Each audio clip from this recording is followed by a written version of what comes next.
Good evening, Reed. Thanks so much for taking time tonight to be with us and to spend some time talking about your experience with Netflix and with charter schools and with education across the country. We're so grateful for this time. I want to start by just thanking you for the investment that you've made through some of our philanthropic partners to help us build our new Elevate campus in Northeast Denver.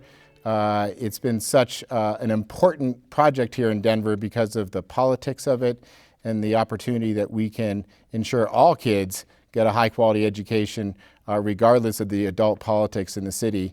And we're just grateful for your support. It's going to be a beautiful $35 million facility. So thanks for supporting that, Reed. I really appreciate it. Well, Bill, the investment in Netflix for people was a good one, but the investment in DSST is extraordinary, and will continue to provide education for, probably at least 100 years ahead. So those are great new buildings you're building. Well, thank you, Reed. Thank you. So let's jump in. Let's be honest. I think people love to get to know folks like you a little bit. So I'd love to start with a few rapid fire questions that we can just kind of build a little understanding of Reed Hastings. So let's just start with, education, the topic of high school. And what was Reed's class in high school? What was your thing?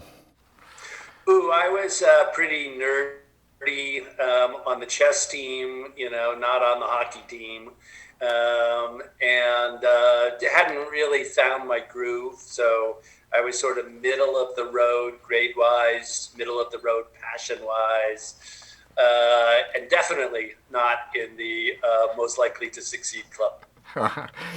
I can understand that. Now let's talk about what was the worst grade or academic moment you had in high school. Do you remember that? World history. We had a teacher that looked like Madeleine Albright and was probably equally brilliant. But I was just maybe, 10th grade learning about world history, and it just seemed like incredibly remote and abstract and irrelevant to my teenage and insecure brain. So I'm amazed at all of you that are able to make these very important topics interesting and relevant for our students today. My son, I think, who's in high school right now, would concur with that. So let's jump into what did you want to be when you grew up? I mean, what moment in childhood did you say, this is what I want to be, and what was it? I didn't really know much about business, and so it wasn't business. I thought I'd be an engineer, maybe a scientist. Physics was the area that I was most excited about. So kind of very definitely technical, physics, engineering. So this could be a dangerous question to ask the founder of Netflix, but are you a book or a movie person? Oh, I've become all movie. Now if there's a good book, I'm like, I'll wait until they make a movie of it, and then get the 90-minute version. So do you read books at all at this point? A little bit, but much less. I mean, again, the full engaging visual story is exciting.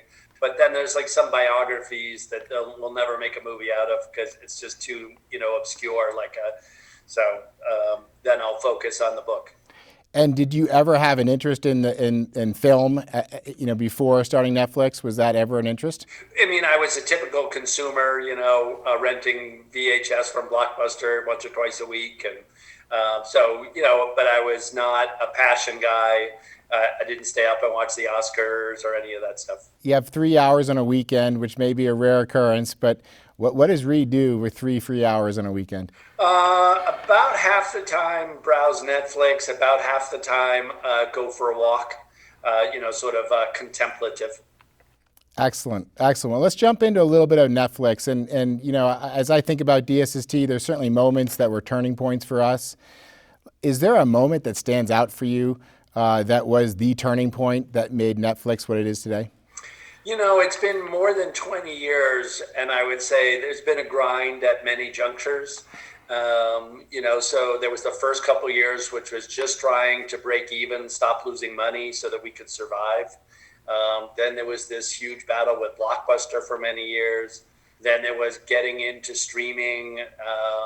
Then there was figuring out original content. Then there was expanding around the world and trying to do that. And then there's competition with Disney and HBO now. That's the big leagues. So all of it is exciting, difficult, and then there's little gaps in between where you get to catch your breath. But right now we're in we got to out execute, have the best shows in the world, have the things that everybody's talking about relative to HBO and Disney. And when you think about it, and I think about really successful companies, many companies have a one business cycle, great idea, history, and then they struggle in the next cycle. And it seems like Netflix has had 4 or 5 kind of reinventions, if you will, over the years. And technology and entertainment probably requires you to do that. But what has been the through line that's helped you reinvent every time and frankly come out on top? Yeah, I mean, we're always curious about what's coming next and kind of maintain that curiosity. I think it helps that we were born on DVD and we knew DVD was temporary. And so we never expected it to last. And so we always knew we were going to have to be nimble to survive. When you think about kind of the flip side, was there a moment over the last 20 years that sticks out to you that's like, I don't think we're going to make it? And it was that moment of like, this dream may come to an end. Can you remember one of those? No, I've never had an idea that this is going to end. I mean, I described the key skill of an entrepreneur is to be able to jump out of a plane with no parachute because you assume a bird is going to come by and catch you. And so most entrepreneurs are irrationally and unproductively optimistic. And then occasionally when they do jump, a bird does come by, and then we laud them just like you're lauding me. So there's a tremendous amount of luck because you end up taking a whole bunch of irrational risks. So not to have you bear Netflix secrets here, but where are we going to be in 10 years? Where is this going? It feels like COVID has had a pretty dramatic impact on the entertainment business in terms of platforms and how people see content. Where is this all going? Just I think up and to the right. I mean, the internet is an incredibly powerful force, and we'll get fiber optic to, every village around the world. We'll be way more interconnected. Telemedicine, teleeducation, certainly streaming entertainment.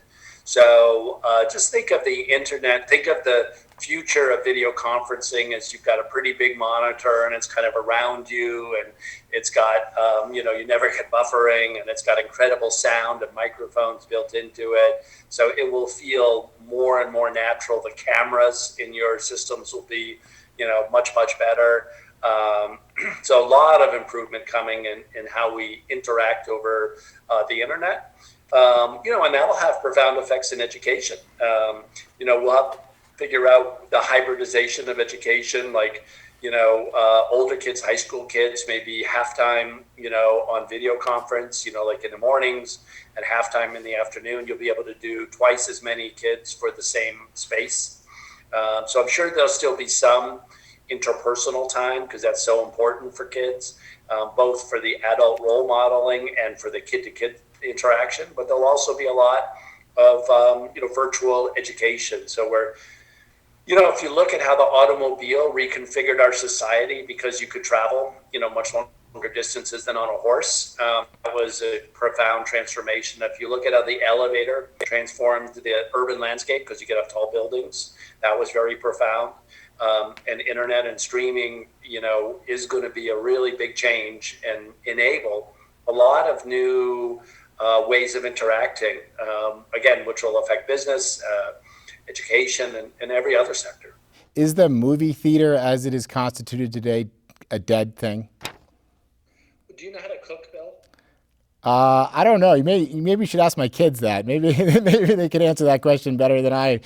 But I cook a little. You still go to a restaurant. So think of it as, sometimes we want to do it in home a lot of the time, and we'll cook our dinner, and sometimes it's fun to go out.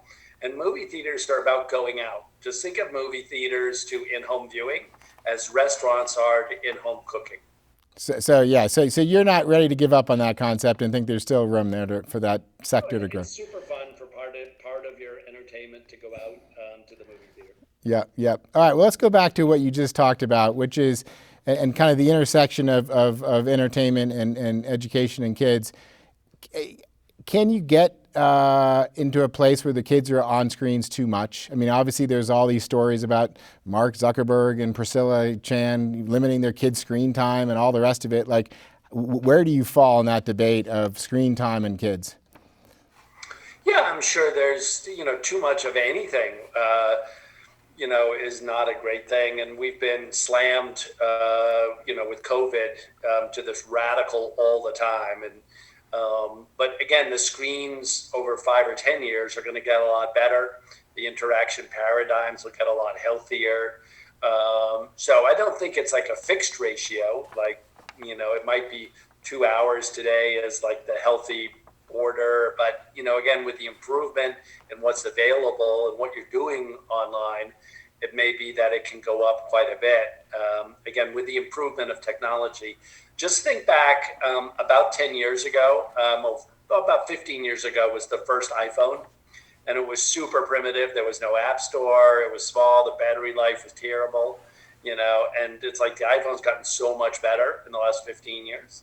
And, that's just kicked off now for video conferencing. So there'll be a ton of improvements in the software. There'll be a ton of improvements in the hardware. And so you think the healthiness of the interaction will improve and it will become just a more integrated part of life, is what I hear you saying. Yeah, that's right. And, look, there still will be cases where, like, kids in virtual reality goggles, for 8 hours in some immersive game is not healthy. And, like, there'll be some cases where it's gone too far. But as a general rule, people forget about how much better the technology is getting.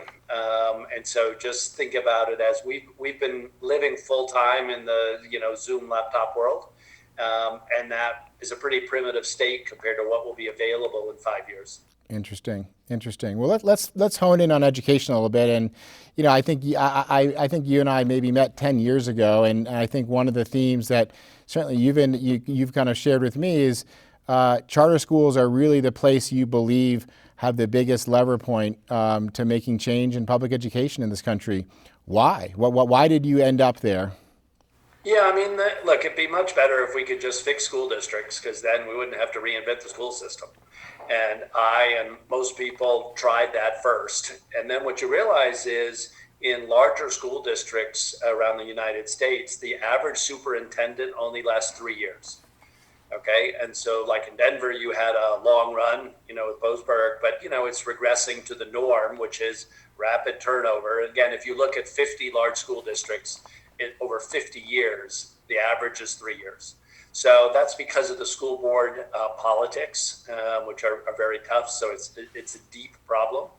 And then if the leader turns over every 3 years, super hard to make progress. And so we get suburbia where, by and large, there's stable school boards, stable superintendents, and the public school system works okay. And then we get large urban districts, like Denver, Los Angeles, San Jose, where you get this constant turnover. And so the kids that need it most get the worst version of education. And so there really isn't a solution for that, and that's defeated, legions of reformers. Because again, if the leader changes every 3 years and the direction changes, it's impossible. So if you think of DSST, the real advantage it has is it's a nonprofit board structure. And the board is interested in always getting better. And like you've been in your seat for a long time, and that's great. That's how you can make a difference. And your successor will have many of the same ideas. They're not trying to completely reverse the approach of the last person. And it's that steadiness that allows excellence to emerge. So it doesn't guarantee that every nonprofit is going to be amazing. But it does say as excellence emerge, like in DSST, it's stable and it grows and then it expands. And that's one of the key things. So that's why I think charters or more precisely nonprofit governance is the key to nurturing excellence. Because schools are a service business. Like a hotel, you got to have amazing teachers, and that's what makes the difference. And your org structure is really set up to support, develop, attract, retain amazing teachers. And when you do that, your kids are so well served. And that's what I mean by it being a service business, which takes steady operational excellence. Yeah, and I think if I recall some of the conversations you and I have had, and I think you've certainly written about, is that people are really the biggest asset any organization has, and it seems like Netflix has taken that approach as well, even though you're in the content business in a different business, but people really drive everything, and I think that's certainly true in education. How do you think about that? Are there any kind of parallels for you with Netflix and kind of what we do at DSST in terms of how we manage or lead people? Not a ton. I mean, we're in the for-profit side. We want to kill our competitors. You want to help your competitors because you want the district to do well, right? You want the other charters in Denver and beyond to do well. You're open book. You share your best practices. We have trade secrets. Yeah. Think of it this way, like universities, last a long time. No company has ever lasted as long as, Harvard or Stanford or anything else, because all the other companies are trying to kill it. That produces value for society because consumers are better served. But I would say the intensity of the competitiveness for-profits is much higher than nonprofits. And then, churches compete with each other, but they're even more gentle than your sector. Yeah. And then politics is even more aggressive than my sector. Like politicians, they go after each other with much more aggressively than companies do. Yeah. And then, of course, there's war as the ultimate aggression. So just think of it as a continuum. Yeah, yeah. And as you think about the future of public education, and you could wave the magic wand, the proverbial magic wand, what are the couple things that you think we as a country should do to improve outcomes for kids, which is why we do this? Well, most important thing is to figure out ways to get our charter school parents to vote every election and at high numbers. Because if we do that, we can have a lot of influence at the school board level to have an even deal for charter schools. And that will help our expansion, which then becomes a positive reinforcing loop. And the charters then are serving the children, again, with very mission-focused organizations. And so, again, in a democracy, it all comes down to votes. And so it's getting charter school parents, compare your list to the list of voters registered, get everybody registered, get everybody voting, make it a point of pride. And if our electoral voice is strong in school board elections, it's amazing. Politicians then will like us a lot more and be supportive. So that's the most important thing we can do. On the next layer down, are there things that you think would build the capacity of the system to do better work, if you will? The problem with that is, obviously Boasberg made a bunch of improvements and changes, and then they'll be systematically taken apart over the next 10 years, right? Because that's what happened in every other district before it. So, it's the problem is we have these elected school boards and they're good people, but how do you win election? You run on change. That's what everybody always runs on. And so you just get this constant turmoil at the school board level, which isn't anyone's fault. It's just not the perfect system. And, we're the only nation in the world that has this local school board system. So it's a, artifact of our agrarian, past. And we're not going to be able to change it directly, but we can change the effectiveness for our kids if most of the education is from nonprofits like DSST expanding. So I think you had the chance to watch our video of Anna, our amazing senior, and as you know, we have tens and 20 and hundreds of those stories and videos of students accomplishing things like Anna, and she's an amazing young person, and that's really what we hope to do, as you know, Reed, is to give all of our students opportunities like she has gotten with the University of Notre Dame. What is your reaction when you saw that video? What does that do for you? Well, of course, I love her story, and so I'm, enchanted, and to get a full ride at Notre Dame is amazing, and so that's great. But I think the most impressive thing about DSST is not the leading kids, because many kids like her were so motivated, they were going to succeed despite the challenges. But it's how we reach down and, first to the median kid to make sure that they're prospering, and then to the bottom decile of the kids in kind of academic and social preparation and really help them achieve their potential. So it's really the breadth that's important here. So,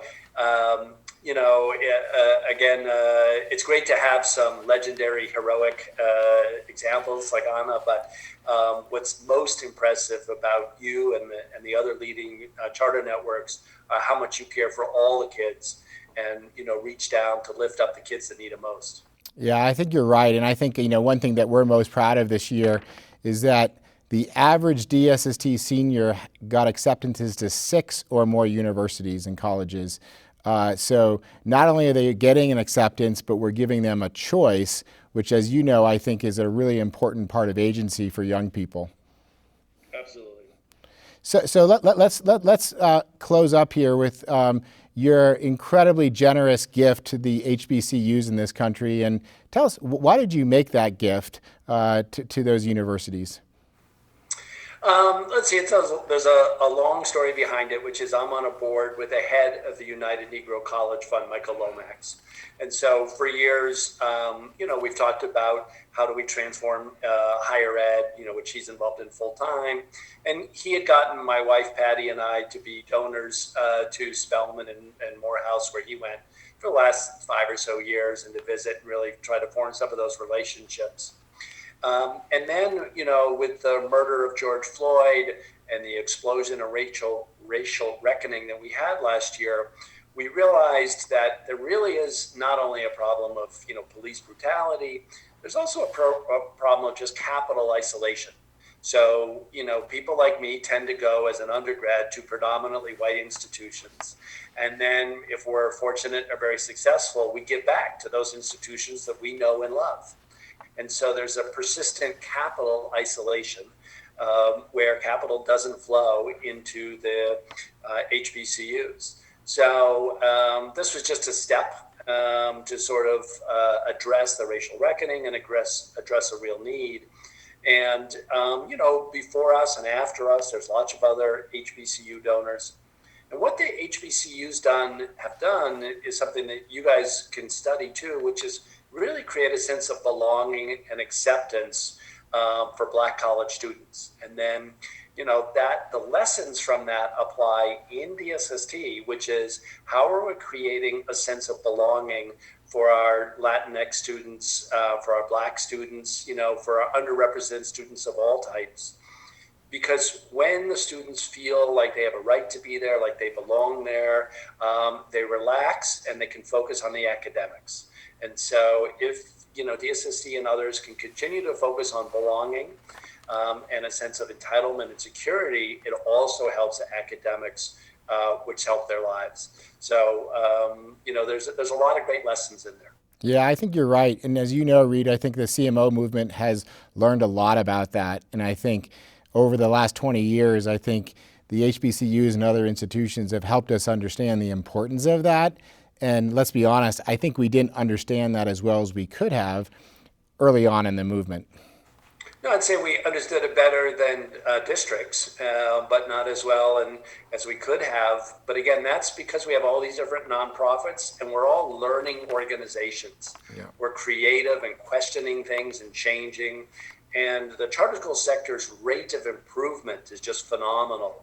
And whether that's around technology, whether that's around creating stronger sense of belonging, whether that's around college admissions and counseling, just great improvements on the last 10 years. And we'll continue to do that for the next 10 years. Yeah, I agree. And I'm optimistic about where we're going for sure. Well, I just want to say, Reed, thank you for, one, just supporting millions of students across the country. I think your commitment to our cause, your investment in the movement of serving kids better in our public schools, the time you spend doing that, and now your work with HBCUs, we have a debt of gratitude to pay to you for that investment. And your time and wisdom and energy is so important and contagious. So thank you for doing that, and thank you for being a friend of DSST and spending time with us tonight. Well, Bill, you have assembled an incredible staff and they do great work for students. So I'm all in. Have a great evening, all of you, and thank you for supporting DSST. Thank you, Bill, and thank you, Reed. We appreciate your taking the time to visit with us tonight and for all the good work that you do in the charter school space and for education reform. It's crucial, it's our future, so we thank you again. Lastly, I'll make sure not to share my password with my mom anymore. Sorry, Mom. I want to thank all of you for tuning into tonight's event, and I want to express once again the sincere appreciation to our sponsors. Your generous support means the world to us and to our kids, knowing that you're changing the lives for the better. If you haven't made a donation to tonight's event, it's not too late. You can log in to Handbid and contribute right up through midnight. But why wait? That information is on the bottom of your screen. In the good words of my friend Arnold, do it now! Do it! Log in! Thanks again, everyone, and good night.